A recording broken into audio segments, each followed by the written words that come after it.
In Photoshop, a layer mask is allowing you to selectively control or modify the opacity of a layer. So instead of using the eraser tool that deletes pixels forever, it's better to work non-destructively with layer masks because they allow you to hide or bring back pixels anytime. The eraser tool is deleting, the layer mask is hiding or unhiding.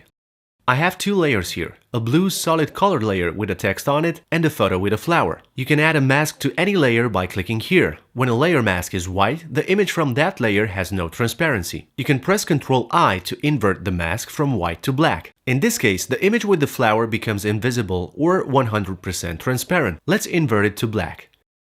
Any shade of gray on a layer mask is hiding the layer only partially. For example, using a black brush that is set to a 50% opacity will make the layer semi-transparent in the areas affected by the brush. If I want to bring back areas on the mask, I use a white brush and paint over the area. Most of the times you will use black to hide parts and white to reveal parts. In this case, I took the rectangle marquee tool to create a selection on the layer mask and filled it with black. A mask is always linked with this chain by the layer.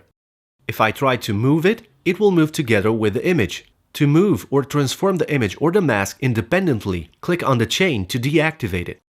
Now, the mask can be moved and it will update itself in real time, even if it's rotated or scaled. I can then re-enable the chain. A mask is created automatically when creating a new adjustment layer. Also, instead of applying the same adjustment layer on multiple layers, I can group them and apply a single layer mask to the group. This makes the whole process much easier to handle. If you like this video, you may like another one from the screen. And also, don't forget to subscribe and click the bell. I'm Chris, and see you next time.